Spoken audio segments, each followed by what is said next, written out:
నిజామాబాద్ జిల్లా కోటగిరి మండల కేంద్రంలో ఎన్టీఆర్ విగ్రహావిష్కరణ కార్యక్రమం నిర్వహించారు. ఈ కార్యక్రమంలో వ్యవసాయ శాఖ మంత్రి తుమ్మల నాగేశ్వరరావు ముఖ్య అతిథిగా హాజరై విగ్రహాన్ని ఆవిష్కరించారు. ఎన్టీఆర్ నటనలోనే కాదు పరిపాలనలో కూడా నిబద్ధత కలిగిన వ్యక్తి అన్నారు. ప్రజలే తన దేవుళ్లుగా భావించిన మహానీయుడు నందమూరి తారక రామారావు అని తుమ్మల వెల్లడించారు.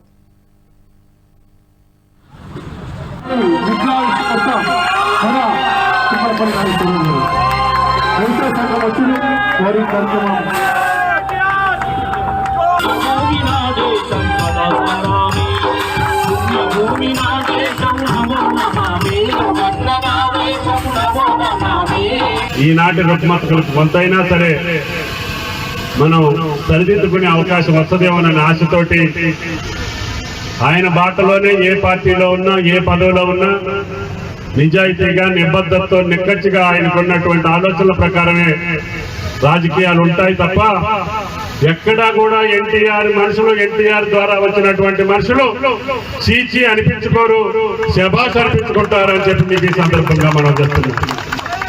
ఆయన నటన ఆయన పెద్ద కళాకారుడు అయినప్పటికీ ఆయన ఆత్మంతా రైతు మీద ఉండేది. ఆనాడు ఆయన రాజకీయాల్లోకి వచ్చినప్పుడు ఒక రైతు బాంధవుడుగా రైతులందరూ కూడా ఆయన అభిమానించారు. ఆయనకి తలగుడ్డ పంచ కట్టుకున్నటువంటి వ్యక్తి కనపడితే ఆగి బొగ్గపై చేసి నాన్న నీకేం కావాలని చెప్పేటటువంటి ఒక ఆత్మీయ రాజకీయ నాయకుడు ఎన్టీ రామారావు గారు.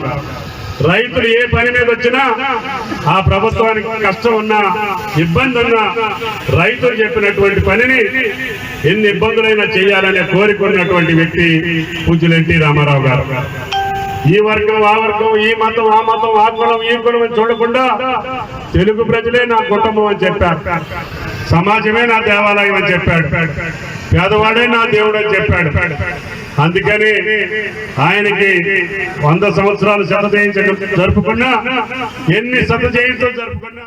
ఈ వీడియో మీకు నచ్చినట్టయితే లైక్ చేయండి, 10 మందికి షేర్ చేయండి. అలాగే కామెంట్ల రూపంలో మీ అభిప్రాయాలను మాతో పంచుకోండి. Nationalist hub group of channels ను సబ్స్క్రైబ్ చేసుకుని తెలుగునాట జాతీయవాద జర్నలిజాన్ని ప్రోత్సహించండి. ఈ వీడియో కింద ఉన్న బెల్ ఐకాన్ పై క్లిక్ చేయడం మర్చిపోవద్దు.